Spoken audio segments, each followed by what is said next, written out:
Hello and welcome to a moment I've been dreading for the past 8 years of my life. I'd convinced myself we'd have stopped doing this nonsense before this day arrived, but alas, here we are for MGP333. I'm Kev, and with me as ever, there's Sheepdog, Anna and Pab. Say hello, boys and girls. Hello, you managed to say it. Hello.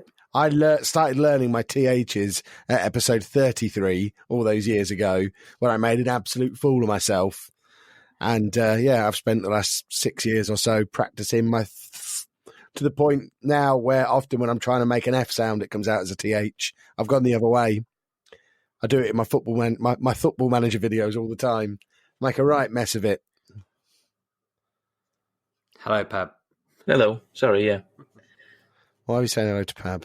Because I didn't get a chance. You two started conversing immediately. Well, you've been here before, Pab. You know how this works. I know. Waiting for a written invitation. I just let you get on with it. That's what I've come to realise. Just let you get on with it. It's easier.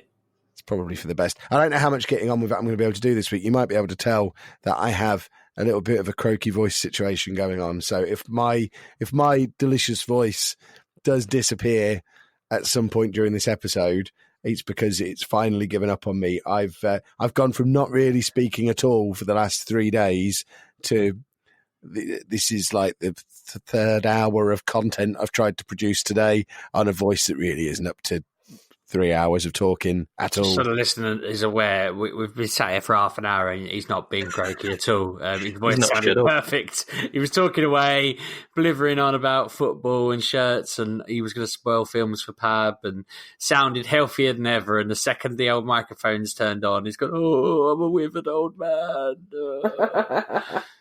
I've not mentioned being withered at any point. It's nothing withered about me. It's his body telling him he doesn't want to do this 333. I've already done it now. I've got nothing to fear from now on. That had the potential to be the most humiliating moment of my life. That's now been and gone. I'm never going to get 333 parts into anything again for the rest of my life now. I can't imagine a single thing that will ever get that far. This is my life's work. You say that, but in a decade's time, when we're doing 3,333. It's just going to be. I don't think you understand how time works. It's taken us 8 years to get to 300. I you think we're going to do another 1,000 episodes? No, another 3,000 episodes. 3,000, sorry, yeah, that was terrible. In 10 years. I don't know. I hadn't thought it through. 100 years then. Yeah, I suspect at least one of the four of us will be dead in 100 years. Poor old Pab. Yeah, he's most likely to go. He lives such an unhealthy, reckless lifestyle. More than you know. Yeah. Sounded sinister. I'm sharing a room with you in a month. What have you been up to? Nothing. How are we all on this fine week anyway? Seen any good films lately? Yeah. No comment. No. So how long are we officially under Endgame embargo for on this podcast, Pab? A week? I'm watching it tomorrow. Tomorrow morning, 10 a.m. If only you'd prioritised. Yeah. Prioritised what? You could have watched it yesterday when all the cool kids and Sheepdog did. What? And Sheepdog goes 20 miles out of his way to go to watch it, however it is he's done. I know. I just made sure I got to see it by booking the nearest cinema that had a seat.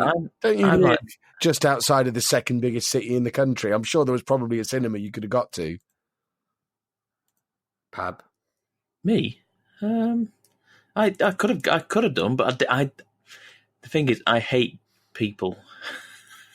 So do I. Welcome to the podcast, boys and girls. Yeah, I hate going to cinemas or like places where there are numpties with popcorn. That was go Saturday morning.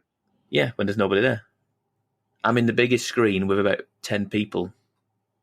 Yeah, that won't be like that when you get there. It'll be full of kids. I don't care.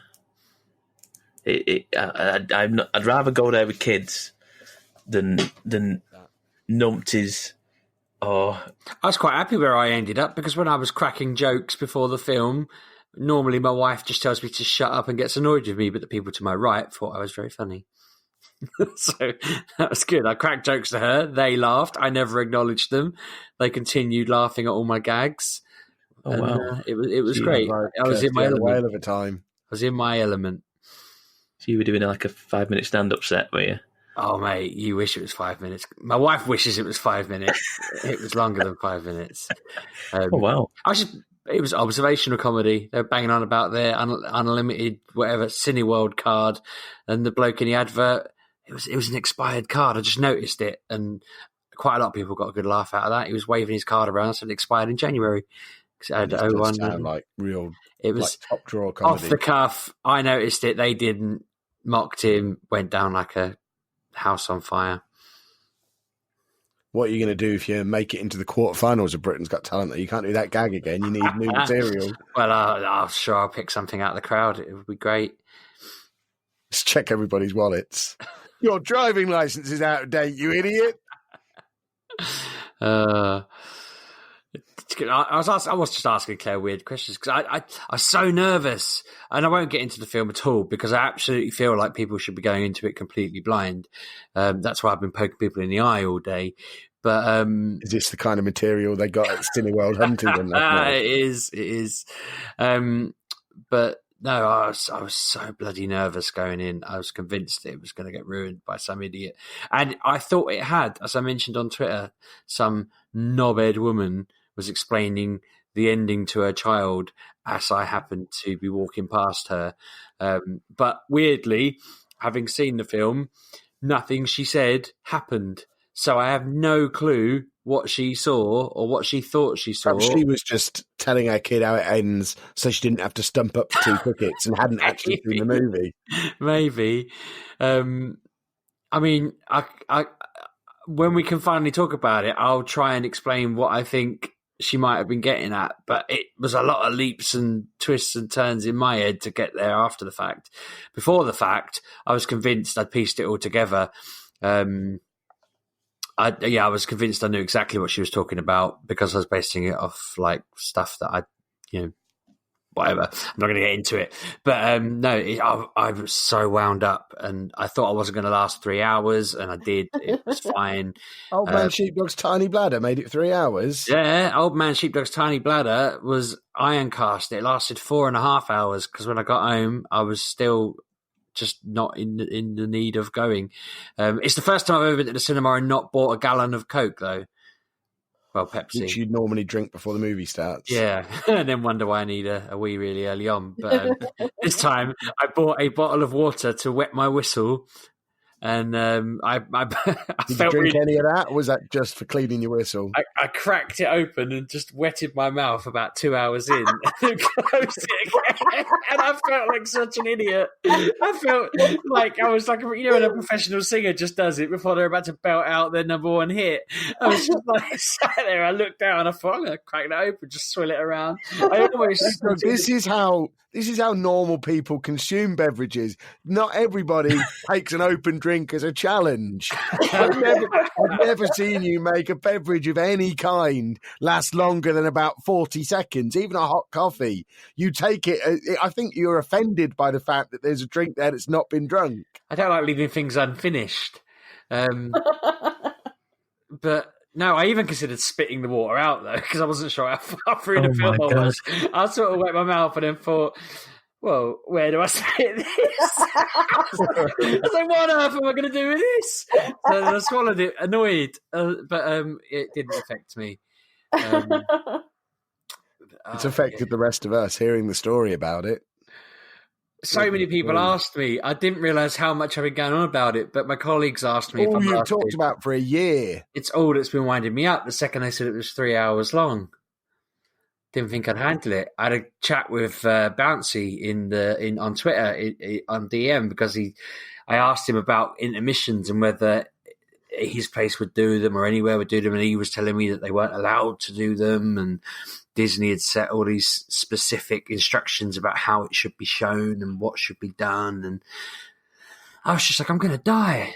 But I didn't. It was good.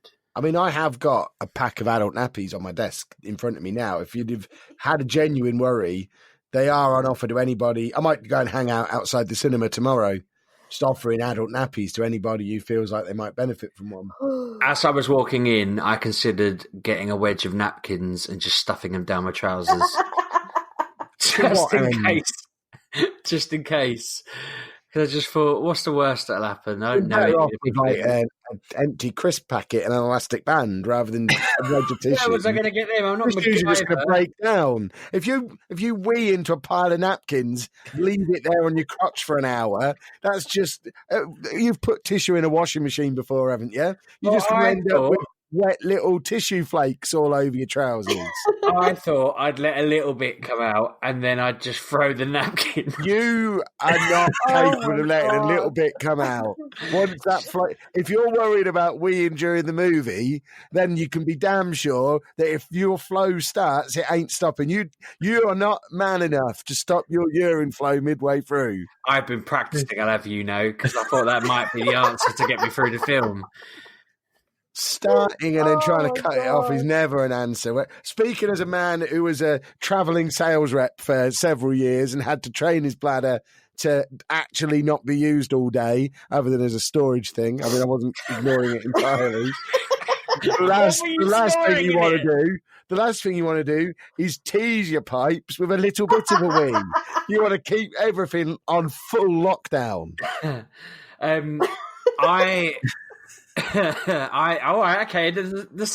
mean, it was an off-the-cuff Hail Mary approach of maybe if I just grabbed a bundle of them, I could release the pressure over, just a little bit. But I'm glad it didn't come to it. Imagine the internal conflict. The pressure's released. What do I do now? It's still coming. I don't know what. Kirsty, I don't know what to do now. I had a water bottle with me. I'd have figured it out. Yeah, but you've already explained that was still full. Because you're not understanding what I was getting at. I was thinking I could abruptly open the bottle to have a swig and go, oh no, and then pour it all over my lap, and then be like, damn it, I've poured water all over myself, and ignore the smell. And then I could have just sat there for 2 hours going, if this is 2 hours into the movie, people already knew to ignore the smell. Yeah, I suppose. But no, it would have all come together. It didn't need to. I was fine. It was all good. And that's all we're allowed to talk about for Endgame. Yeah, that's you can now call this Endgame review, Pab. Spoiler-free Endgame review can be the title of this episode. Okay. Got to emphasise spoiler-free, but that was our comprehensive. I mean, we've just done 12 minutes on Avengers Endgame, so that's pretty impressive. 12 minutes without a spoiler. You find me another media outlet manage that this week. Exactly. That's why we're the number one independent Avengers movie podcast in the UK and probably worldwide. I think that's an award we have. So, if we're not allowed to talk about the film because Pab hasn't seen it yet, then I guess we better talk about some video games. Have you played many? I've played one to a great extent because I've been poorly in bed. I have been making use of my Nintendo Switch, which it's normally when I'm ill, all I really want to do is crack on with some rimming. So I got my Skyrim game back off of Anna, and I didn't have your Skyrim game. Well, I realised that after I searched your Switch for it. Because I didn't believe you. But I found it in my case. But as I was looking for that in the case, I noticed Diablo 3 was still in there. And I thought, well, I've finished Skyrim in the past. I've never made it past the middle of Act 2 on Diablo 3. I wonder if today is the day that I make it to the end of Act 2 on this game that I must have spent. I mean, I own this game on PC, Xbox, PlayStation, and now Switch. I imagine I paid close to full price on all 4 of those devices. I've probably spent nearly £200 on this game. I've put over 100 hours into it across all the different versions, but I've never made it out of Act 2, despite really enjoying it. But because it's so long and so time consuming, I just never really get that far. So I sat there and had a couple of battery draining sessions on it, and I'm further than I've ever been before, but I still haven't finished Act 2. It baffles me. This game's so long. It's so much fun. It's such a great game. I think I've got the highest level character I've ever had. He's nearly a level 30. Kev's a big boy.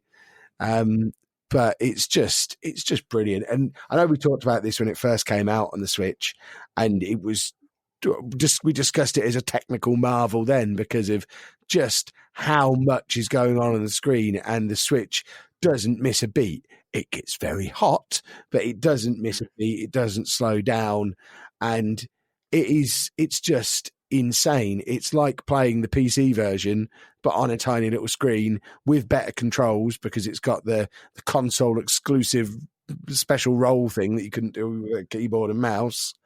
And it's just a beautiful thing. And even though I'm no longer poorly, I was still playing it earlier today, and I've decided if I do nothing else, I am going to get to the end of Act 2 of Diablo. I actually tweeted that I was a little bit afraid because the Avengers, Game of Thrones, and The Wicked and the Divine are all ending at roughly the same sort of time, and I was a little bit worried that the universe was tying off my loose ends and I might not have anything else to live for. And now I've realised I've got this. Anna mentioned that this is a 10-year-old game apparently at this point. Like if it's taken me 10 years to get through the first 2 acts, there's 3 more after this. This is me almost pushing retirement age now. If I just commit myself to being a Diablo 3 player, and then I've got all the other characters to play. So this is my thing now. I don't need no Game of Thrones or no Avengers or any of this nonsense. Don't need no fancy comic books. I've got my Diablo 3, and that's what's going to keep me alive Kevin, for the next 10 years or so. Anna. Came out 15th of May 2012. Oh, so it's not 10 years old. No. Well, that changes the maths slightly. It does. But I don't want to die. You're not going to die. Well, I need something. I need something that's going to last at least the next 5 years that keeps my interest. The way the MCU, the way Game of Thrones, the way The Wicked and the Divine have. And I'm struggling to find anything. It doesn't need to be a movie or a TV show or until they win the Champions League. That ain't going to happen, is it? Exactly. You'll live forever. Yeah, but I'm too smart for that. I can't trick myself. I know that's impossible. Well, you say that. I had already had a similar thought to you because you know what I'm like. I always get convinced I'm going to die before I get to the end of things. And I'd said to my wife, my team are actually in the semi-finals of the Champions League. So my bloody card is marked, isn't it? Because they'll. I might. Don't worry, you're still a Spurs fan. It doesn't matter. It's irrelevant. You'll be fine. They'll go out to Ajax, but if they don't, then you know that's all just going to come together at a time where I'm either going to have the greatest 3 months in history, or it's all going to fall apart. Well, so if anyone's got any suggestions for what my next big media project can be, I need something. I need it to have an end. It can't be something that's just going to go on forever. So it's no use saying Batman or something like that. That's just going to go on. Obviously Batman's lovely, but I've already made peace with the fact that there's going to be Batman comics released after I die because that's just the way it works. But I need something that's going to have an end, but I need that end to be far enough away so that I can plan to pay off my car. And not think, there's no point. I need to be able to plan forward at least 5 years. Why don't you get a subscription to Hey You and follow Kim Kardashian's life? Because then all you got to do is outlive her, or at least die at the same time as her. She's going to live a long while. She's wealthy. She's going to live. She's going to become a lawyer. Well, there you go. So she's going to live a long and healthy life with wealth. So yeah, subscribe to Hey You, become her biggest fan. Again, that goes into the same category then as Posh winning the Champions League. But she's never going to die. Yeah, well, no, she's going to die after me. I know I'm dying before Kim Kardashian, unless she develops a drug habit. I need something that's going to end in the next 5 to 10 years. The MCU was perfect, being an 11-year thing. Are you planning to live to your mid-40s? No, I need little projects, little things, realistic. Game of Thrones was perfect for it, but I don't see that there's anything like that for me. What's it called? Isn't Wheel of Time being made into a series, and that's like a bigger version? It's about 9 books or something. Maybe even 11 books, and they're making that. Amazon are making The Dark Tower, finally. Yeah. You'll like them when Wheel they're of Time thing, is that already finished in books, though? Yeah. It's no good if a story's already done and they're just making it into telly, that doesn't get the job done. I need something that's going to leave me on a cliffhanger. If it's 11 series, it is. I mean, Infinity War was already done. Not in this form, it wasn't. This is. Was this in this form? Wheel of Time hasn't started yet as a TV show, but it's been done as a book. Yeah, but if it's just an adaptation that's going to be following the same sort of story, the MCU was, by and large, unique storytelling. Well, I imagine this is adapted to TV, so there you go. Well, it's meant to be good. I don't know anything about it. Have their people get in touch with my people, and we'll see if I can see if we can come to some sort of agreement where I try watching it. I'll do what I can. Splendid. I mean, that's it for me. It's been a Diablo week, a Diablo and sweating into the bed sheets week that has upset Anna greatly because apparently our bedroom now smells bad. Yeah. I played a game this week that was confusing as hell, and I don't really understand why it's so famous.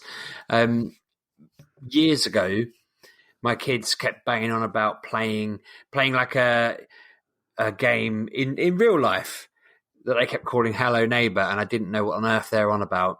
But they were like, let's play Hello Neighbour, and they'd just be doing whatever they were doing.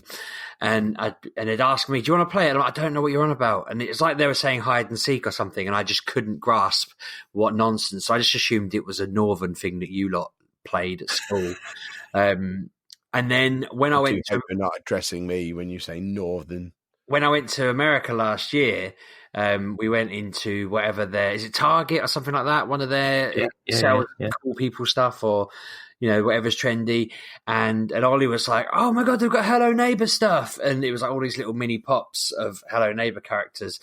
And I was like, "This isn't a real thing. Why are there characters for it? This is a made up game that Northerners play." And he wanted to buy them, and I thought he was talking nonsense, so I didn't let him. And he's been going on about it, and they go on. Even though he was showing you actual physical evidence that it exists. Well, yeah, I still assumed it was nonsense. So then you're an upsell. The YouTube channels that they watch, like the YouTube family and all of that, they always reference Hello Neighbour. There's people that make Hello Neighbour videos and every time we watched them, I couldn't understand what it was. Like, what on earth is this nonsense? They'd just be like walking around a house and there'd be nobody there. And then I saw a video game out for it, and I was like, oh, wow, they've made a game of this weird made-up thing. And it did only come out recently, so I don't really know whether it's always been a game that they've all been banging on about or 8th what. of December 2017. Yes. There we go. It's been nearly 2 years. But it was on, it was like 40 quid, and I thought, I'm not buying that. It looks terrible. So again, I held them off from it. But it is on the Games Pass thingamajig on Xbox. And so the other day, out of the blue, I just called Ollie down from whatever he was doing upstairs and said, guess what game I've just got you? I said, Hello Neighbour. And he looked at me like I basically told him I don't know, won the lottery. He was well happy. So he fired it up, and he just was like, you play it, I'll just watch. And I thought, what is it? What is this? Like, you've been following this game for 2 years. Like, why don't you just play it? You've been going on about it for so long. And it was just weird. It's just an odd, weird, stupid game. It doesn't look finished, and it doesn't look like it was made by anyone professional. It's made in like the Unreal Engine, and the characters move very clunkily. But your premise is that you're playing with your ball outside in the street, and then you hear a weird noise, and your neighbour basically forces his attic door shut, and then locks it and puts the key upstairs in his bedroom, and then you just want to know what's going on in his house, so you try and sneak in. But every time you go in, you've got to try and sneak around the house without the neighbour catching you. But the neighbour is an AI in the code of the game, and it's figuring out whatever you did before and whatever you are doing. It figures out what you're likely to do the next time, and it catches you and throws you back out or chases you out of the house. Or sometimes you end up. So I think he caught us 4 times, and then we woke up in like a nightmare hallway, and you had to walk through it. And when you looked out the window, you saw the neighbour like crying at the side of a car crash, and you try to piece together the story kind of thing. So that was interesting. That bit was actually like, okay, there's a bit of a story to this. It didn't seem suitable. It said it was for 7-year-old and above, and I thought he's 6.5. That'll do. But then when we're watching it, I'm thinking, how is this a game for 7-year-olds when it's him crying next to like people in a car crash? Not graphically, they were cartoon people, but yeah, you wake up in your house, you can wander around your house and pick things up. And I was trying to fashion a weapon out of a TV that I was just going to drop on him and see if I could knock him out with it, but it didn't really work. You go into his house, you can hide in his cupboard, hide under his bed, whatever, going around, just avoiding him. But I felt like it was a bit cheaty that like I went in the bathroom for the first time. I'd never been in the bathroom, stood still because I could see that he was walking back into the house, but he went straight to the bathroom and caught me. And I was thinking, well, hang on, like you shouldn't just know where I am. Surely you should have to wander around. But the controls are really odd. Like it said to use things, you press like RB, and to throw things, you press LB, but that just didn't work. Every time I was in front of a door, I was just hitting buttons trying to make the damn door open because the controls that they told me about weren't the controls. It didn't seem to work, and I couldn't set them, and the buttons seemed to change every bleeding time. It was weird. I finally convinced him to play it, and he just found it absolutely petrifying. He did not like it. Anytime he went near the neighbour, he was so scared of the neighbour that he just went back to his own house and practiced wandering around the rooms. He said, I'm practicing for when I see the neighbour. And I was just like, okay, whatever you've got it now. Whatever you want to do, just do it. But I ended up just doing what I always do and looking up how this game goes, because I thought, what's the premise? You open it and it ends. Seems a bit much, but like a bit low, sorry. But there's like 3 acts to it, and it just gets more and more insane as it goes on by the sounds of it. But I don't understand how it's for 7-year-olds. It just doesn't seem, it doesn't seem appropriate in some ways, because it is just a bit of it's a bit jump scary. It's a bit of a thriller. It seems to be a massive wind up. Even like my older kid, 10-year-old, found it really, it wound her up a lot. It really stressed her out. I don't understand how it's caught like wildfire. I don't understand how all the YouTube families and everyone have been banging on about it and playing it. And I guess you can sneak around your house and try and catch people and that sort of thing. That's probably why it's been so easy for them to adapt. But this is something that's moderately well, liked and famous around, at least people my kids' age. All their friends know it, and yet it's a really clunky, weird, basic game. I feel like it's gained traction the way Five Nights at Freddy's did, just through YouTubers playing it. Survival horror stuff always makes for good YouTube videos because you get the screamy, reaction-y type thing. So, yeah, exactly the same as Five Nights at Freddy's and all that other stuff. It's a bit more family-friendly than some of the super scary stuff. So it allows you to do the family-friendly jump scare, look at me being terrified reaction that always goes down well in a YouTube Probably video. qualifies for YouTube Kids then, I imagine, as well, if it's aimed at 7-year-olds and all that. I imagine so. Might be where he's heard about it, to be fair, because he can't watch the normal YouTube. But I don't know. I just thought it's funny, isn't it? That just because of that, it's become this famous game that, I mean, like I said, they've made money out of the fact I played it on Game Pass. I didn't pay any money towards it because Game Pass only cost me £1. But it seems mad that someone's made enough money and notoriety out of such a shoddy game. They basically programmed a basic AI.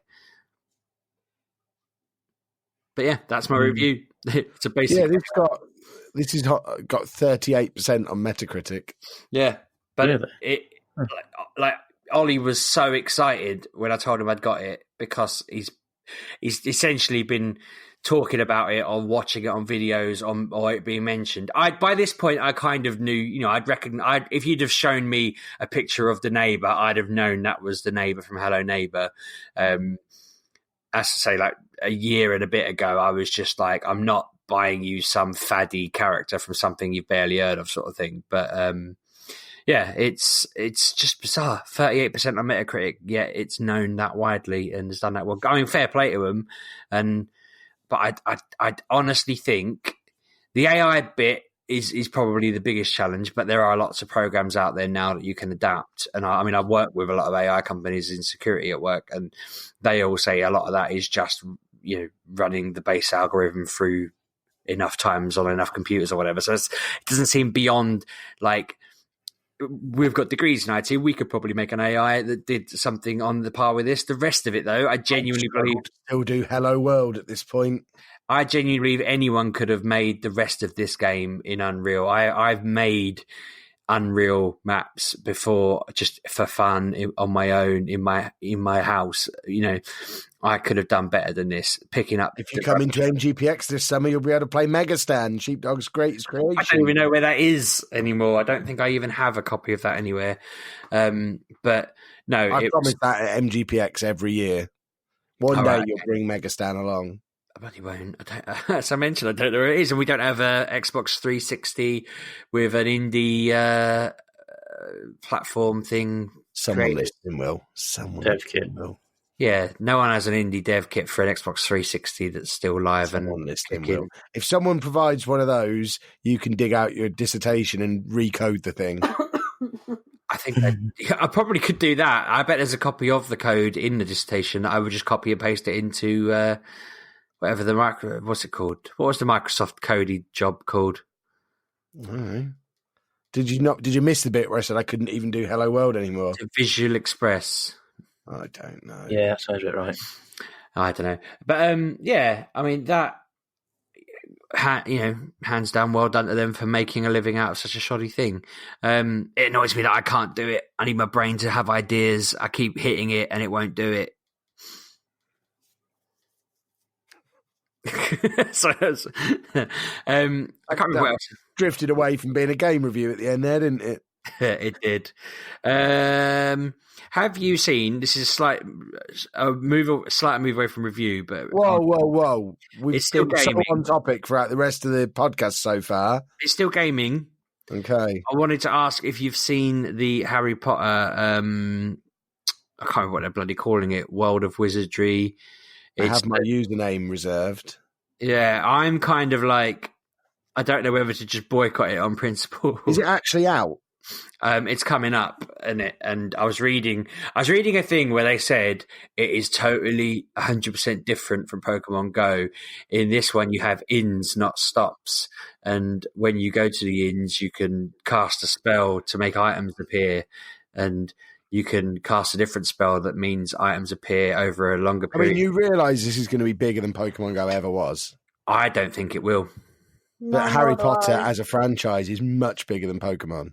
I don't think it will be. No, it's not. I think you genuinely, Pab, are you genuinely telling me that there are more Pokemon fans in the world than Harry Potter? Because if there are, you are so out of touch, old man. Kev, you're the person who thought that the Verve were bigger than Bon Jovi, so I don't think you have a frigging clue about what the world thinks.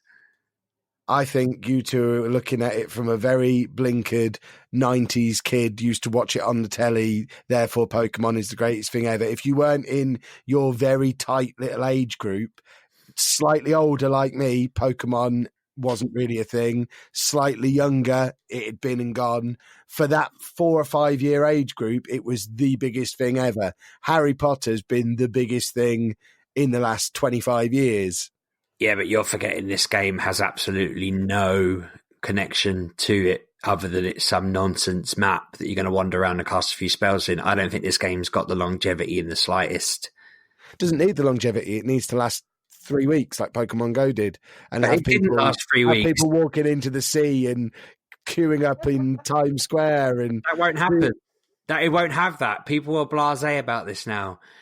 they will load it. It'll be like the Ghostbusters version that they made, and the Walking Dead version that they made, and the other version that they made. It's just it's past now. This only worked. This only got to the success it did because it was basically the exact Pokemon game that has been coming out every 2 years for the past 20 years, but it was done on a phone and you could go and catch them in real life. That is literally the only reason it caught off like wildfire. If they'd have started with Harry Potter and Ghostbusters, then I imagine Pokemon would have still exploded, but it probably wouldn't have gone as far because it wouldn't have been brand new. This game, I mean, Pokemon's hit the amount of people, well, not the amount of people, it hit its peak like 6 months ago after the initial jump. The initial jump was mental. But it's been going up after that drop since, if that makes sense. I can't really explain that properly. And that's because they've got like 4 more generations to go through and, at least 4 more years worth of features to add in. I think Wizard, whatever it's called, Wizards Unite, World of Wizards, I can't even remember. I'm trying to find it. I think that'll be a quick summer thing, if that. I think it will be the thing of this summer. If they bring it out early enough, this will be the summer of Harry Potter. It will be everywhere. It doesn't sound great because no one's got Pokemon Go. If you describe Pokemon Go to someone who's never played it, it sounds terrible. It is pretty terrible, but it's just addictive. And but that's the point is, it's not. It's you don't know the monsters in Pokemon personally, but most people could at least have remembered the first 151 in that. Most people from your very specific generation. Yeah. From your 4 or 5 year age group. Most people who got that game at the start were like, I know the original 151 Pokemon. That's why it's... Everybody got that game. People who'd never heard of Pokemon were playing Pokemon Go. I don't think most people who were playing that had no idea who the Pokemon were. I think that would be a very tiny amount of people. Whereas in Harry Potter, how many people really know the names of the monsters in this?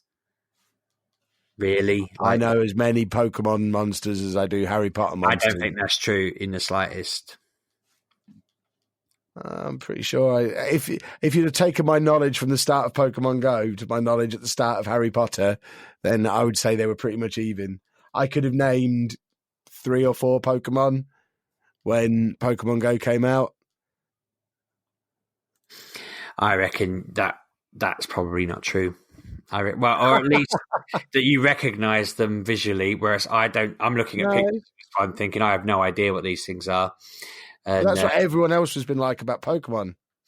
Because if you weren't in that, if you're not like 28 to 32, Pokemon was just a thing that you were vaguely aware of. But that's not true because they were releasing games every single 2 years. It was the massive thing for that very narrow age group. It really wasn't. It was massive in Japan, massive in America. We're not in Japan or America. Yeah, but that's not relevant. You're talking about how big the game's going to be. The game is going to be... How big is it going to be? Are we going to be like crowds of 20 or 30 people wandering around the place the way it was the summer of Pokemon when it was awesome and fun? It won't be. I suspect it might be. I think MGPX this year, people will be playing the Harry Potter game obsessively. We'll be wandering around Peterborough collecting Harry Potter monsters or whatever you do in this stupid game. I don't think that'll happen unless you make it happen. If that makes sense. If you're doing it out of, I want to be right, so I'm going to invite people to do it, then it'll probably happen. But I don't think people will be desperate to do it. We shall see, I guess. If the game is out, especially if the game is like 2 or 3 weeks old at that point, it'll be all we can do to keep them in a room when they know there's Potter poles round the corner that they could go and wang jangle or whatever the terminology is going to be. Pab's itching to play it. I certainly am not. What is a normal amount for a game to sell copies wise? I don't know what numbers seem. If you sell 1 million, I feel like you've done well. Is that what you would say, Kev? I don't really know. People say the Tomb Raider games. I know this is the lead-in to him telling me how many copies Pokemon sells every time. My response is going to be, give me UK numbers or don't give me any numbers at all. Well, I don't know the UK numbers. I've asked how many copies of these games sell each generation. Yeah, but most of these numbers you're going to quote are going to be in Japan or America, where it's a much bigger franchise. Well, don't pretend it's not. I'm not pretending it's not. I'm making the point that here it's a very, very narrow age group who know about it at all. That's not true. That's an insane thing to be suggesting. It's as insane as when you were trying to claim the Verve were remotely relevant as a band. Walk around a school and ask them if they know anything about Pokemon. They don't. Kids don't know anything about Pokemon. Ask anyone my age or older. They don't know anything about Pokemon. Your age and older won't, but your age and older won't know anything about Harry Potter. And 25 and younger, they don't know either. I think you're wrong because of Pokemon Go, especially at the moment. I had a conversation with, because I still wear my Pokemon Go wristband, I had a conversation with a guy on the checkouts in Tesco who was probably about 19, and he said, "Oh, I remember that game. That was awesome a couple of years ago when that was out." And he didn't even realise it was still a thing that existed. And he was a proper nerd. That's not really, that isn't like, oh, your anecdote has proven me wrong. Well done. That's like, they're selling 20 million copies at least every generation. And how many of them are in Japan? And how many of them are in America? Because it doesn't tell me. I don't know when this... Find out your facts. 18 million of them are in Japan.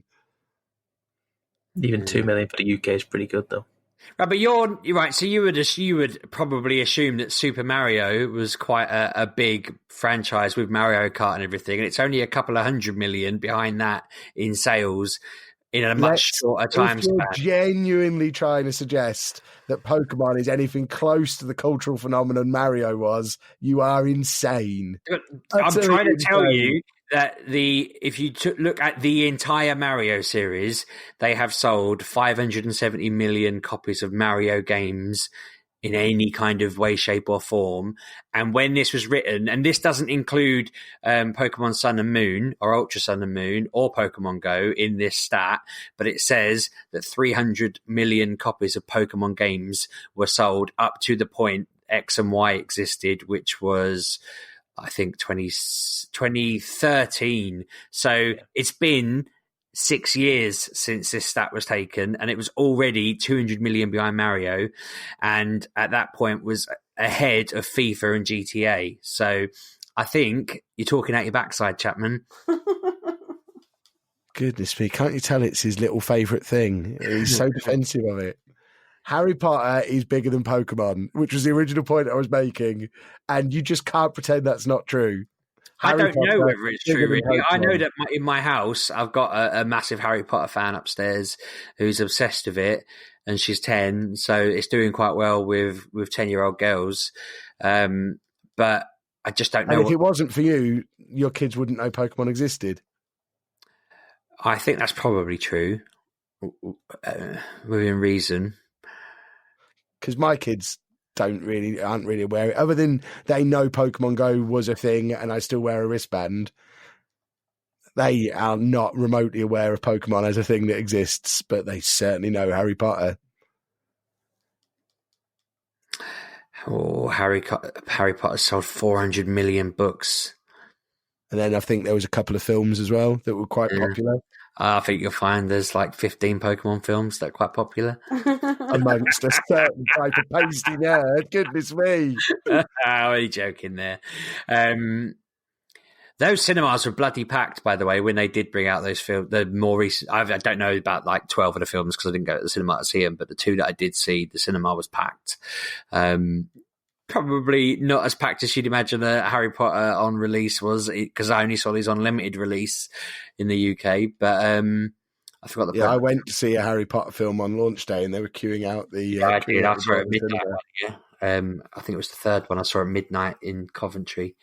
But my going back to the game, I think regardless of all of that noise, my point stands that Pokemon Go was the mobile phone version of the 20 years worth of games. Just, you can do it yourself. You can go out and you can be a trainer, and some idiot in Australia on the release of this quit his job and said, all right, I'm off. I'm going to be a Pokemon trainer now. I just traveled around catching games for a living because he was a mentalist. I can't imagine. I'll be shocked if I see articles talking about insane Harry Potter fans who have decided that they're going to go and catch all the Harry Potter monsters. It just doesn't inspire that same level of insanity. When was the last time you went to King's Cross Station? Oh no, I know people queue at that. Well, I haven't seen last few times I went there weren't queues. I was surprised at one point when I went there and it was just empty. People, because normally you would expect it to be queues. I bet over summer there'd be, but I just don't. This doesn't fit the story of Harry Potter. You're a Harry Potter fan. You're not a fan of catching the beasts in Harry Potter. You're a fan of... What have the two most recent movies been? What's the current franchise they're working on? If you're, I imagine if you're a 10-year-old kid now, it's all about the Fantastic Beasts. How much do they get viewed? I don't even know about them, really. I've seen them, but... And they're confusing messes. But... They, especially the second one, is an absolute confusing mess. But you can guarantee there are just as many kids out there who can tell you what all those weird little critters are, who can tell you what the weird little Pokemon critters are. It's the same thing, except this has the biggest multimedia franchise in history off the back of it. You're forgetting what comes out on May 8th, though, Kev. What's that? Detective Pikachu. How is that going to stop people playing a Harry Potter game? It's going to put it back in the minds of all the kids who want to play Pokemon. But they'll have the same problem anyone like me has when they go and look at Pokemon now. And once you've caught Pokemon, as in Detective Pikachu, and his few mates that you know the names of, they talk about all these generations that they keep bringing out. And it's just a load of Pokemon no one's ever heard of, unless you're a nerd who's played all the games. I don't think all anyone really cares about in Pokemon is that original 140 or whatever it is. If that were true, they'd have seen a massive drop-off once they let you complete that, and they haven't. Harry Potter will be massive. I think it'll be... Kev's prediction from 1999. This Harry Potter thing, this has got legs. I think they... are expecting big things from it, and I don't think it will. By the end of the year, I will own a little magic wand that I dangle off my wrist when I'm out and about to poke poles with. Yeah. I think I'll probably end up having to get it so that my daughter can play it with me, if that makes it I can play it with her. Because if not, you're going to be that weird, greasy old man wandering around the Pokemon Go people when we're out in Nottingham trying to get people to join his Ingress server. You're going to be him. That's your future if you don't move over to Harry Potter. Handing out your little Ingress leaflets. God, can you remember that? That was insane. I can see you're all playing Harry Potter, but wouldn't you like to come and catch some Pokemon with me? There's a raid going on behind this bush. Come on, children, let's go and do a Pokemon raid. He was weird, wasn't he? Jesus. That's you. That is a look into your future if you don't move with the times. I don't think I'll need to. I asked in my group how many of them are getting it, and they were like, I don't really know anything about Harry Potter. But that's because they're my age, so I'll be fine. So, after our extensive review of a game that isn't out yet, would either of you two have actually played some video games like to join into this week's podcast that me and Sheepdog have talked through for 49 minutes so far? Sorry. Welcome to the Kev and Steve Show, everybody. Are you still there? I genuinely, I nearly dozed off, and Harry Potter talk had knocked me to sleep nearly. Right. Great review, Pab. Great review of a game that's not out yet, that you don't know whether it's any good or not. Great review of our content. Great insight. You could have called it 10 minutes ago and not let us carry on if it was boring. I wish I could have done, but... You've got the mute button. You literally have the mute button in front of you. That's you. What, I can mute you? Hold on. No, I can only mute myself. You're the man with the controls. You're the only one who can mute other people. Yeah, I know. I wish they had. What have I played? Harry Potter. No. Fortnite. Oh, for goodness sake. I'm only mentioning this simply because there is an endgame mode in it. We all know. We all know. You played it? I'm not going to say any more because I'm working on a promise. Okay, good. Good. I don't want to say anything else now, Evan. I'm genuinely... I did don't wonder, know what when you said to me earlier, that there was a endgame mode on Fortnite, my thought was, well, surely for it to be a mode, they would need to somehow have known what the film was about before it was out, which involves some collaboration there, or is it just a skin thing? It's roughly the same as when Infinity War came out last year. So, well, it's slightly different. So, you start off with all of like these like weird monster things. Is Thanos' army of like enemies. So everyone's one of these. I think it's like 20 or 30 people. I think, and so it's like split down the middle of like a 60-man server, and it's like half of them are good, half of them are bad. So you all start off as the bad army, whoever it is, I don't know what they're called, and you have to find the Infinity Stones. So as soon as one person finds the Infinity Stones, like pop up on the map, and then you've got to rush them. As soon as someone gets it, that person becomes Thanos, and then can use that power of that stone that he's picked up. In the meantime, the good people have to find chests which have selected like Avenger items in. So you have the Iron Man gauntlets, the Captain America shield, Thor's axe, and I think it's Hawkeye's bow. Yeah, that sounds right. So you have to then, to win the game mode, you have to basically, it's like keep hold of the Infinity Stones for a certain amount of time until you wipe out the other team. Effectively, it's like it becomes like a sort of like a Battlefield thing where you have like tickets. You know, like Battlefield has tickets where you've got a certain number of kills per game, or whatever it is in total. So that is basically, you have to like get the Infinity Stones, and then it's not like if someone else gets the next Infinity Stone, they become Thanos as well. There's only one Thanos, and it's that person who finds it initially. If that person dies, and then the next person gets a stone, they become Thanos. It's not like there's like you can have like 5 or 6 Thanos running around. You don't. So you have like, you do have like multiples of the same weapon. So you have multiple people using the Iron Man gauntlets or the axe or the shield or whatever, and it's good, but it's also it's kind of like. We felt it seemed a bit overpowered towards the goodies, the Avengers side. So when you play on the bad side, it's not really an incentive to play as much, because I feel like especially the Iron Man gauntlets kind of auto aims you. So it's like just spamming the button, just auto aiming at people, and it pretty much kills you pretty quick. So you can't. There's like a charge on the actual stone, so you've got to press F and you've got to hold it for like 5 seconds to collect the stone. So it's really difficult to actually get hold of the stones. You've got to like kind of work together as a team to kind of fight off the enemies or goodies or whatever it is. But it's been alright. You like a whole set of challenges with it now, and you get all different things, and you complete all the challenges. You'll get is it a Quinjet? Is that what I think? Is that what it is?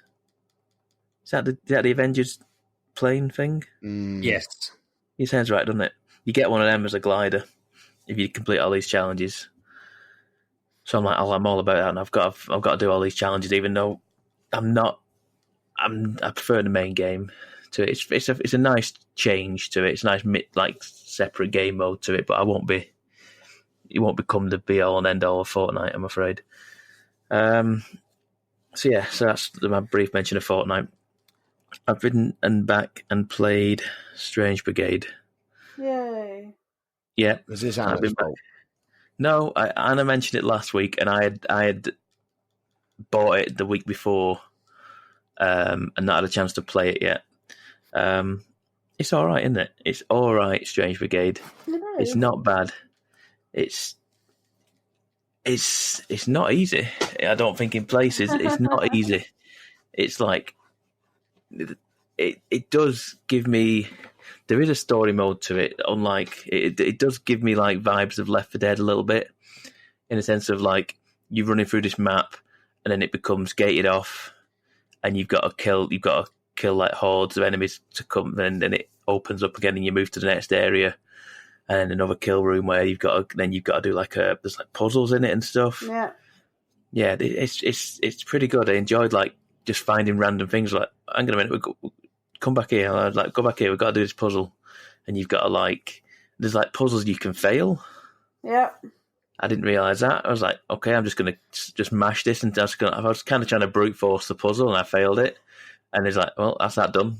Move on. Then we cannot do this puzzle now. Which is a real shame because I wanted to do it. So you've got to be careful with these puzzles. You can't just brute force, like just smash the buttons until it clicks into place, sort of thing. Because if you do it, you get too many fails, you're just like locked out of it. Yeah, it's been good. I had some issues with the controls on the PC, where the what was it now? Like, what did the left bumper and right bumper do? They do certain things, but they were the opposite of what they were like. They were mirrored to the opposite sides, which made no sense. It didn't make any sense at all. Right. Because I was asking who I was playing with, saying, "What's this? What's it, like your heal button or whatever?" And it's like this button. I'm like, it doesn't work. It doesn't work. And I looked. I couldn't physically heal. I think the up on the D-pad heals you, doesn't it? Up. Didn't work. Oh, weird. Don't know why it didn't work at all. I restarted the game, reset the controller, didn't work at all. So I had to, and I was like, I've got to move to mouse and keyboard then. Yeah. Because I was played pretty much 2 levels with like a smidgen of health. Like, I can't get touched. Yeah. I cannot get touched because I can't heal. Like, you've got to die, and I've got to shoot from range at everything because I can't get near anyone. Because as soon as someone does touch me, I'm done for. So I was just playing so much of the levels, just like in like extreme hardcore mode, where like one touch and I'm down, and I can't heal myself. So it was quite intense for a while, and then I fathomed out what the buttons were for mouse and keyboard, and then it wasn't as bad. But ideally I wanted to be playing with a controller. But it's a good game. It's a good little co-op shooter game that's it's got like an ancient Egypt kind of vibe, hasn't it? But Indiana Jones style as well, I want to say. Yeah, it seems all right. It seems all right, that game. It was definitely missed by everyone. I think it was under the radar, but it kept showing up at like EGX or maybe for years, didn't it? Yeah. Strange Brigade was at EGX or maybe, and I knew it was there, but I was like, wasn't this released at a stupid time? It was released. I can't remember. Was it released last year? It was definitely last year. August. Yeah. There we go. That's not that bad. That's releasing something. It's a way of saying we don't have any faith in our game. Well, I think they're trying to get out of the way of everything else, weren't they? Yeah. Get out of the way of they got out of the way of people shopping for video games because it was August. Yeah. Well, you don't avoid other people's games unless you're not certain it's going to compete. But Red Dead was coming out. Mm-hmm. They move it to February or March or something, but moving it to August is, I mean, if there's ever going to be a dead month for video games, it's going to be August. The thing, though, surely bringing a game out in August is the time to bring it out because people are clamouring for games. Nobody's playing games in August, are they? People want to play games, but there's nothing coming out. So that's a smart move for them. Or they thought it was, because it was like, if people want to play games but can't because there's nothing new coming out, surely that's a good month to put it in.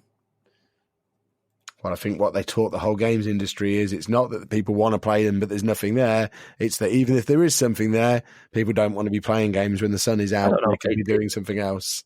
I think it was relatively well reviewed and received. I don't think it was like people thought it was god awful or anything. I don't think it's bad at all. It almost sounds like they could do with re-releasing it as a gold edition in a February or something. And I feel like it'd get a kick in the arm if it become like a PS Plus game or a games with gold game. Or if it was on Game Pass, probably is on Game Pass. To be fair, I don't know. 68% on Metacritic it got. That's not too bad considering. 68% on Metacritic. But it is good. It is a fun little game, and you can play it solo, so that's always a plus for me. But yeah, it's all right. It's an all right game, and it's I say it can be a kind of mindless as well at times. You can just go around, just doing stuff, and just getting over it and just chatting away like I was. I don't always want a game to think about. I just want a game to play. Yeah. You know what I mean? Yeah, exactly. I've got one other thing that I have played. I have tried out the Joker in Smash Bros. Oh yeah, do you know what? It's the thing. Is that the fella from Persona? Was it something like that? Yeah. Yes. This whole thing upsets me now that they've. I thought this was all a tie-in leading up to them announcing Persona 5 for the Switch, and now the new version of that is going to be a PlayStation exclusive again. This whole thing just feels empty and hollow for me. It was there is a Persona 5 game coming out, isn't there? Huh? It does seem weird. There is a Persona 5 game coming to Switch, though. Yeah, but it's not the one you want. It's not Persona 5. It's a stupid spin-off game where they've got Persona 5 Royal, which is the new sort of like they had the golden version of Persona 4. The one that would be perfect to bring out on the Switch. It's going to be a PS4 exclusive again. And isn't out until the end of next year anyway. So the chances of it hitting Switch anytime in the next 3 years are something for you to live for then, surely. That's a good point. Now, Kev, I've had to hold my breath through everything Pab just said because I looked something up on Wikipedia and it blew my mind. Media franchises that have grossed at least 4 billion ranked by value. And good old Harry Potter is number 9 on the list with a very reasonable 31 billion. Above them is something called Shonen Jump that I've never heard of. Shonen Jump, yeah. Above that is Mario at 36 million and the Disney Princesses at 45 billion. Star Wars at a very good 65 billion and Mickey Mouse at 70 billion. Winnie the Pooh, 75. He's number 3 on the list, if you believe that. Hello Kitty, number 80 on the list. And what's this at number 1? Media franchises, biggest in the world, $90 billion. Pokemon. Oh, right, now let's redo those numbers, taking Japan out of the equation. Only people my age have heard of it. Biggest media franchise in the world. Take Japan out of the equation and rerun the numbers. Okay, manga sales, 1.4 billion. I'll remove that from it. And then it's got... No, Japan has a market. Take it out of the equation. It's not a button to do that. And I don't care if it's Japan. It's the biggest media franchise in the world, you moron. But we can carry on now because I think that's a mic drop moment. I think I've just smashed you to pieces. Because someone in Japan will be going, take Britain out of the list and Harry Potter is nowhere. Niantic aren't building a game around something that's going to make Britain come alive. That'd be 60 million. In the UK, you imbecile. I'm talking about whether it's going to be a sensation here. Not worldwide. Not in Japan. Is it going to be massive here, where we are? Kevin, it won't be. Stop. Just because you like it, not every. I don't. I prefer Pokemon to Harry Potter. I do. Shut up then. I'm making the point that Harry Potter is a bigger deal. You're wrong. Just admit that Pokemon's 3 times better, and this game is a weird flex. That's all I'm trying to say. It's weird. Nonsense. But yeah, I couldn't believe it was number 1. I wouldn't have thought that in a million years. And I know that it is Japan, that it's big in and all of that. I was just a little bit like, I actually skipped 1. I'd scrolled down to like 30 odd and thought, well, it's got to be bigger than that. I think it was Gran Turismo I was looking at. And I started scrolling up and then I saw Harry Potter and I was like, Pokemon isn't even on the list. And then when I went back to the top and saw it there, I was like, I can't interrupt Pab. I've been sat there for 10 minutes thinking I can't interrupt Pav, but that was brilliant. Anyway, so what have you played, Anna? What have I played? I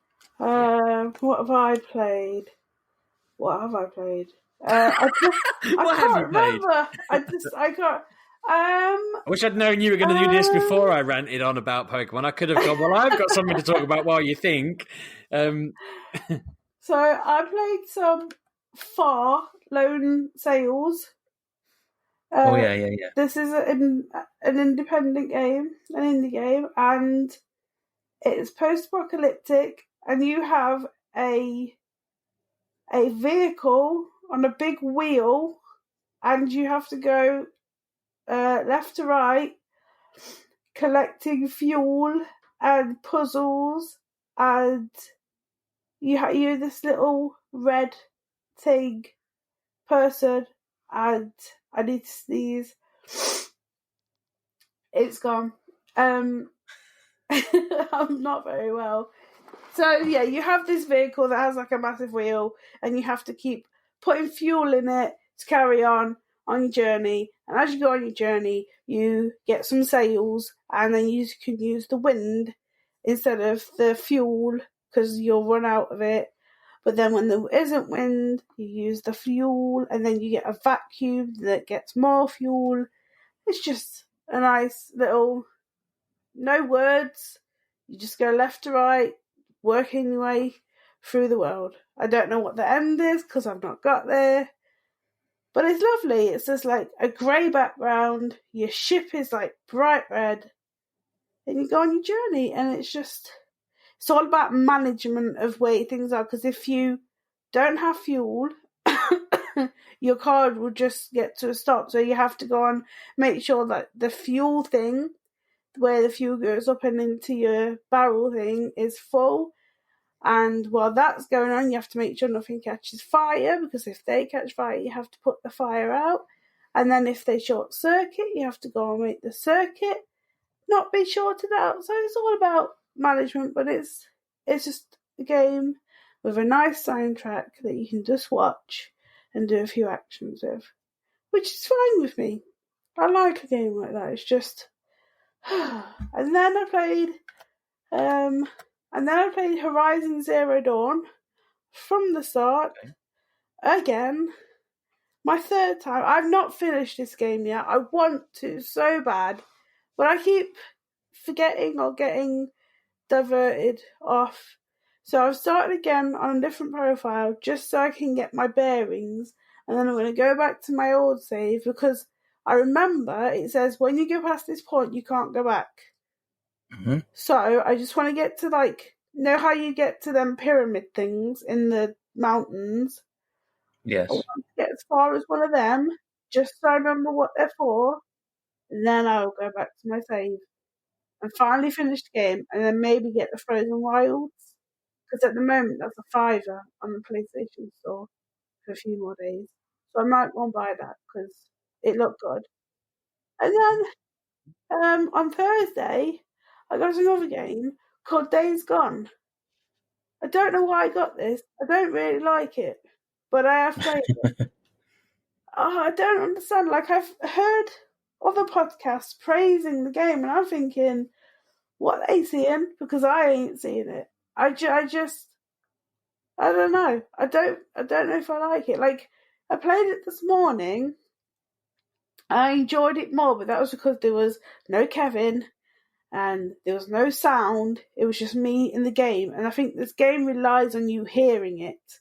If you like, because you've got these zombie-like creatures, and as long as you know where they are, you're all right. But when you've got Kevins around, that's not helpful. But yeah, I don't know. I think I might trade this in next week and get Final Fantasy 9 instead. Ooh. Or 14. It's one of them. I forget. It's Zodiac something. 12. I don't think 12. I don't think I've played it. I don't know. I think, did we talk about this last week? Because I was saying I was miffed that they'd brought out like an extended whatever version of it, which is what Japan originally had or something like that. And it feels like we only ever got I thought 12 was excellent, but I feel like it missed that extra. And the woman with the ears. Yes. Oh, I thought, yeah. I know of it, but I don't remember it.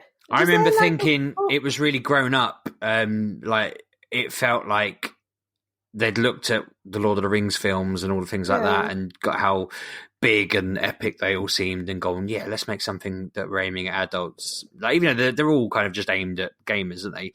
But all the ones since have been a bit more, we're aiming them at younger people, not kids, but like 15. I'm surprised. I saw people writing about that on Reddit, and I thought it was really good. Well, I thought it was okay, actually. It was unfinished. I thought it was okay. I don't want to exaggerate my like of it, but 12 was pretty epic. I felt like it missed that little bit of to it, and it feels like apparently this is that added in because they took it out in America for some reason, and that's the version we got, which I don't understand. Why would you? It was like all the summons weren't really relevant in the English version. I felt they were just extra things. You could be wandering around, go into a cave, and suddenly you're fighting one of the best summons in the game, and it's destroying you, and you don't really know why it's there, what's going on, and how it's relevant. The Zodiac part is they've tied in the 12 summons. They're like, or however many there are, I think it's 12. What, you can own them? Yeah, and you could own them in the game, the original, but it was just they weren't really relevant to anything, really. I don't remember 12 that much. Like I remember 10, and I remember 10 too, but 12 I just remember there was a woman with ears. Yeah. And someone called Van, I think. This was the first time as well that you just control one of the people and the other two do their own thing, sort of. You set them up. It's a bit, you got more control than you do in 13, where they literally just attack on their own. Yeah. They got rid of that. Well, actually, no, they didn't. They carried it on in 15 as well. I don't like that. I want to go back to the 10 style. Everyone lines up in their little trio and you attack. I like that much better, especially because it meant that I could just go and get a drink without doing anything, whereas I have to be on it and playing it, the newer ones. But are they any closer to a 16? They keep releasing all these old ones again on the Switch, and it's like, where's 16? What's going on there? Yeah. But... yeah, so I might get that. Days Gone needs more polish, in my opinion. So, like, you start the game and I'm thinking, oh, it looks a bit blurry. It looks like it's got a filter over it. Like, you know, when you watch a film and there's like a dream sequence, everybody's faces looks like that. And I'm thinking, like, I've got HDR on and my TV's 4K, I've got a Pro, I updated it, and... like, you start off and it is like linear. You have a set piece to do. You just go through it. Like, you don't get to play the game for at least 40 minutes. So you're just doing this one area. But yes, it's a tutorial. So yeah, they have to teach you things. But like, you've got weapons that break like your melee weapons break constantly. Which is not great because these zombies would just come at you, and if you use, because like you've got guns and melee, and if your melee breaks, which is silent, you've got guns. But if you use the guns, more of the zombie things come at you, and then it's just, and then like you've only have so much ammo, and it's just like, oh, I don't want a game that's throwing all this at me. I don't want, like, if the I panic in games if all these things are coming at me and I've got limited ammo and I only have limited stamina and limited health. Like, I don't need that. Like, I've set it's not fun, is it, when games are trying to force you to limit how much you actually play them the way you want to play them? So, like I said, you have to play this with no distractions around because you won't hit. Like, yes, you have a mini map that shows you the direction they're coming in, but they can be around, like, all around you, and it's just like,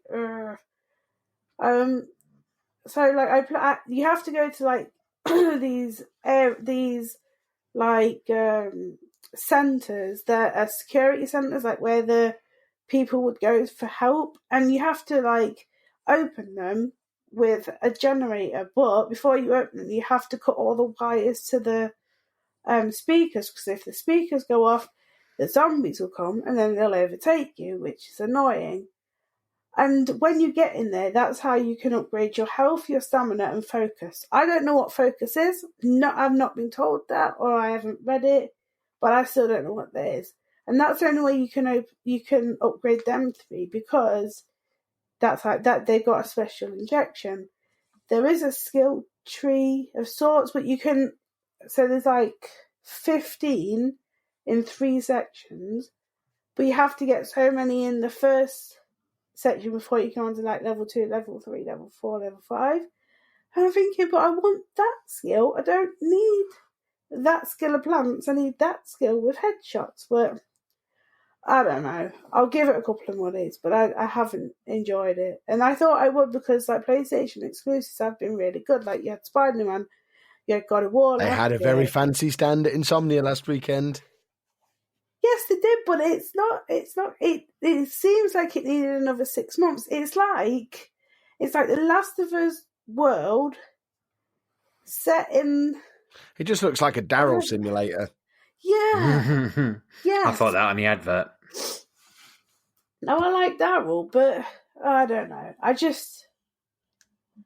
think it just needs updating a little bit. I think it just needs a bit more polish. I think the weapon damage, like where they wear down, needs to be halved, because like you give him maybe 20 hits and it's broken, and sometimes you can have 40 of these things on the screen because they run at you. And like I went to one of the places where you can get the injection to up to your health, and there was just like this massive swarm of them, like right next to me.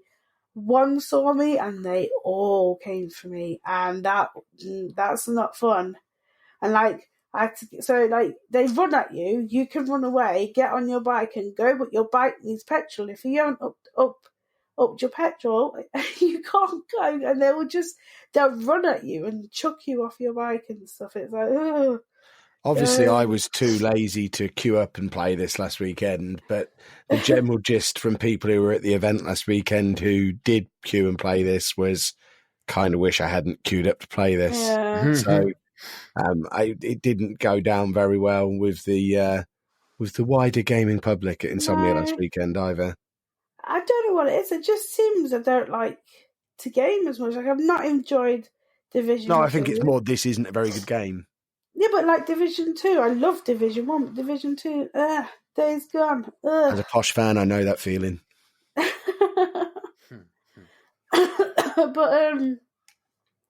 I am looking forward to Rage 2 in a couple of weeks, so I don't know, maybe I just need to be more selective. It's just like I have that thing, if I don't have a game, I'm missing out, so I have to go and find it. But, you know, I'll just go and get Zodiac Age next week. It's on the Switch. I have a Switch. Play it on the Switch. And then in 2 weeks' time, I'll play Rage. But what else have I done? I've been playing a bit more of Lego DC Supervillains. Only because I know who Shazam is now. Like, I didn't know who that was a couple of weeks ago, but now I know who he is, and he's now in this. Because I was like, who is this Shazam? I've never heard this Shazam in my life. Like, this was ages ago. I turned it off, but now I know who he is. I'm like, he's got this Shazam, and then there's another guy, but Shazam spelled backwards. I can't think, because like they're Planet Earth 3 or something. This game's mental. Kevin, explain what. I don't know anything about Shazam. The movie was the first exposure I ever had to him. Oh, how does Earth 3? Oh, we haven't got the time. We cut. There's multiple universes, infinite number of them. They're all a little bit different. Yeah, basically, you start in the world we know who the villains are, and then this portal opens to Earth 3, and because comics. Yeah, and the villains in Earth 3 are the heroes in our world. So they come over to our world. It's not very accurate. It's usually Earth X. I don't know. They just hold on. I thought it is 10 that's the villain one, isn't it? Normally, I don't know. Maybe I just read a comic recently where that was what it was. But I have no idea. Yeah, if that was real world, then there'd be another universe where you're evil and Kev's good. I don't know. All right. Well, they come over because they look like our heroes, but they're gonna do bad things. But everyone thinks it's the villains, and yeah. If you looked really hard, there might be a universe where Pokemon's better than, not as good as Harry Potter as well. Sorry. I've been studying these figures. Don't make me bring this back up again. Stop it. 2/3 of the sales were licensed merchandise. Oh my God, Kevin! Pokemon sells a good lunchbox. Kevin, no, listen, I have no interest Kids in buy Harry lunchboxes, Potter. Kev. No one. And 2/3 of their sales are in Japan. If you rule out lunchboxes, pencil cases, and Asia, they've sold nothing. How many goalposts do you want to move? Well, I thought we'd judge media franchises on, their media output. Why does it not? Because he can't bear to lose. You're going to play it on your own, Kevin, and that's fine. You like to be on your own. Play it with thousands of other people. No, just like you all are.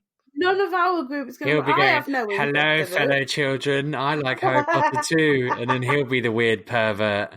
And I'll be too busy in my car with my windows up talking to my Pokemon friends over Facebook in private. No one will know what I'm actually doing. There's a little old man who scowls at me every day because I park down the road from his house and take the gym. He's wondering why you're using his website. Why is this? What's this under 50 doing on Facebook?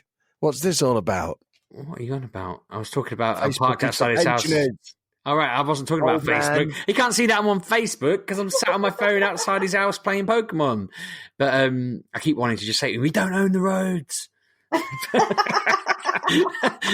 I've been saving that for him to say something for weeks, and he hasn't said anything. And I just want to be like, oh, I'm sorry, I didn't realise you owned the roads down the road from your house. I'm all ready to fight him. You should fight him. It'd be funny. Well, if you get a pot pole outside his house, you can fight him about that. I don't even know what you just said. He's talking gibberish. He's drunk. I really hope they call them potter poles. Oh, right. Oh, no, they're inns. It's inns. I don't want them to be inns. I want potter poles. No, it's these weird, creepy-looking inns. Sounds like you know a lot about this game for someone who's not going to play it. I told you, I read an article where they said it was completely different from Pokemon Go, but then everything they said was identical to Pokemon Go. It's a very weird article. Anyway, did you have any more, Anna? No. I've just been doing Project Prep. That's been so. What you're saying is you want me and Sheepdog to carry on discussing Harry Potter. Please wrap this up. No, let's wrap it up. No, I really do need to go to bed. I haven't seen my bed in like 4 days. Don't worry, I've been filling it with lovely poorly man smell. I can't smell anything, so I don't care. I'm so well, sick. Let's end this week's podcast there. We haven't done a push on MGPX for a little while. We probably should keep pushing that. Remind me at the start of next week's podcast to keep reminding people that exists. But you need it in your diary, 20th of July. Obviously, the event is definitely going ahead because the Indiegogo was funded, but it's not too late for you to jump back onto lelujo.fm/MGPX to secure a ticket and a spot in the raffle.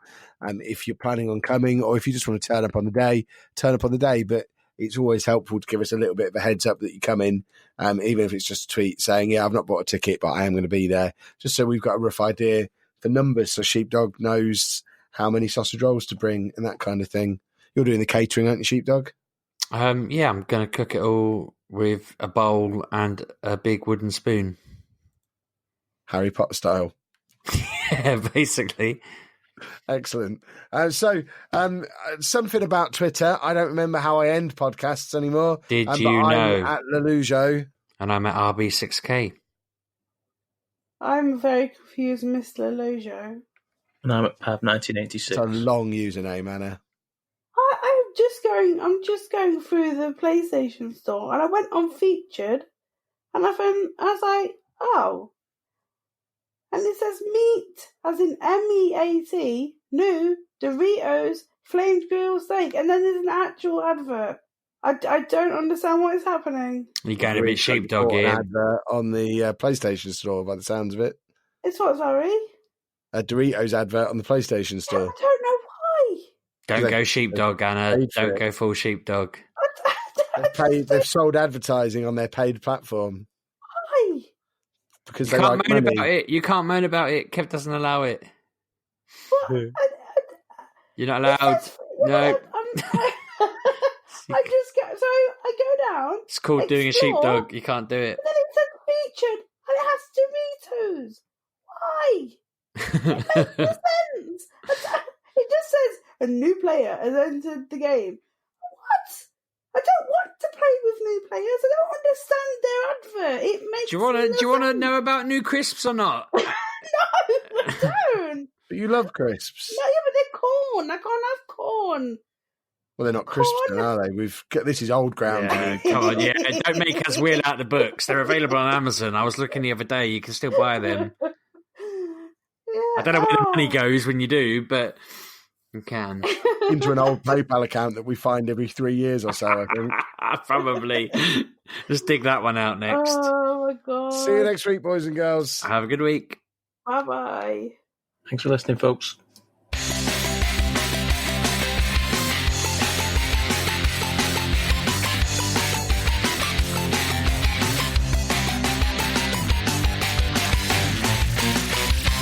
So do we have to give